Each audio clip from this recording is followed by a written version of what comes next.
আজ বিভিন্ন দরবারের দিকে তাকান। এই যে আমি নাম ধরে বলছি, চরমোনায় এখন যে মানুষ যাচ্ছে আন্দাজে জিকির বানিয়ে দরবার চালাচ্ছে, আর এটা বলতে গেলে হামজা খারাপ হয়ে যায়। আরে আপনি মরিদ বানাবেন, এই 6টা শর্ত দিয়ে বানান। সবক দেবেন কোরআনের, ওই 9টা সবক দেন। এদেশে আর কারো লাগার কথা না, শুধু পীরের মুরিদরাই যথেষ্ট ইসলাম কায়েম করে ফেলছে। ব্যবসা চালিয়ে যাচ্ছে।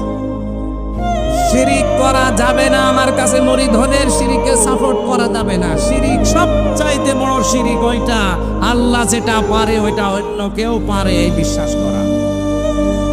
আল্লাহুল খালক ওয়াল আমর, দুনিয়া তৈরি করেছি আমি, এখানে চলবে আমি আল্লাহর আইন। সুতরাং আল্লাহর আইন বাদ দিয়ে অন্য কারো আইন যারা প্রতিষ্ঠার জন্য চেষ্টা করে এরা মুশরিক। এরা কি কোন পীরের দরবার থেকে এই সবকটা আছে? আপনি বলেন তো। হক্কানি পীরের নাম নিয়ে বসে আছে বিভিন্ন জেলাতে, বলে আমি হক্কানি পীর, ডিলার নিয়ে বসে আছে। তোমার দরবার থেকে তো এই সুযোগটা আসে না, এই ঘোষণা আসে না যে আমার কাছে মুরিদ হলে জীবনে কোনোদিন শিরিক করা যাবে না, শিরিকে সাপোর্ট করা যাবে না। আমি পীরের কাছে যেতে নিষেধ করিনি। পীর মানে উস্তাদ, শিক্ষক। যেটা পারেন না ওনার কাছে যে জেনে নেবেন। ফাসালু আহলা যিকরি ইন কুনতুম লা তা'লামুন, যেটা জানো না যারা জানে তাদের কাছে জেনে নাও। এটার নাম শিক্ষক, উস্তাদ, পীর, মুরব্বি যাই বলে। তা আপনি তো যাবেন তার কাছে যেটা ইসলামের জানেন না, জেনে নেওয়ার জন্য না, পাঠ এবার জন্য বলেন।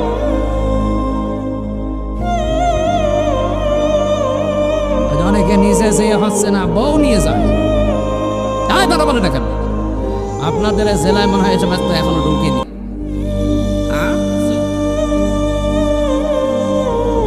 যুবতী বউ দিয়ে পীরের পা টিপান, গা টিপান। পুরান শরীর টিপতে গেলে এমন জায়গা আছে যেখানে টিপ লাগলে মরা মানুষ জিন্দা হয়ে যায়।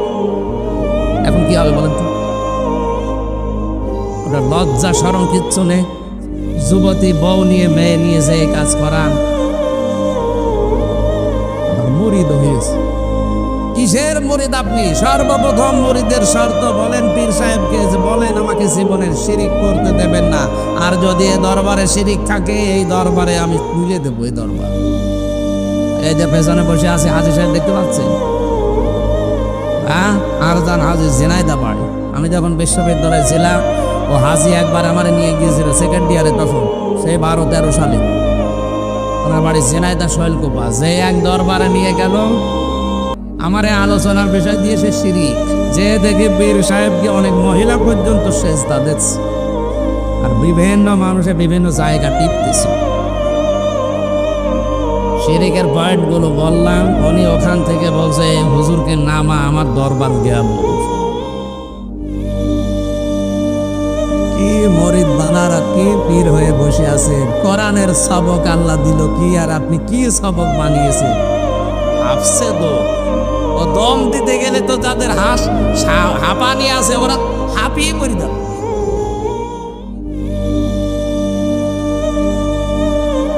এই যে সেইভাবে আমরা জোরে জোরে জিকির করে, বাম স্তনের 2 আঙ্গুল নিচের, অনেকে বলে তাহলে হুজুর জিকিরের বিরুদ্ধে। আর কে বলেছে জিকিরের বিরুদ্ধে? আমি। জিকির করা ফরজ, কিন্তু 4টা নিয়মে।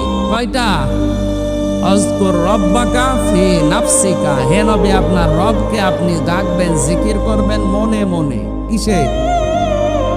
তাদাররুআ ওয়া খিফাতান, 2 নম্বরে আপনি ভীত সন্তুষ্ট হয়ে কান্না জড়িত কণ্ঠে।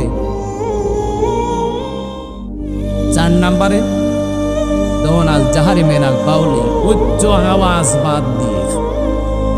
আপনি কি জিকির শিখবেন আল্লাহ যেভাবে শিখিয়েছে রসুলের মাধ্যমে এইভাবে, না আপনার পীর যেভাবে শিখাচ্ছে ওভাবে? বলেন তো। আল্লাহ যেভাবে ফাজকুরুল্লাহ কামা আল্লামাকুম, তোমরা আল্লাহর জিকির করো ওইভাবে যেভাবে তিনি শিখিয়েছেন। তিনি তো সূরা আরাফে এইভাবে শিখালেন যে এইভাবে জিকির করো, মনে মনে, ভীত সন্তুষ্ট হয়ে, কান্না জড়িত কণ্ঠে, উচ্চ আওয়াজ বাদ দিয়ে।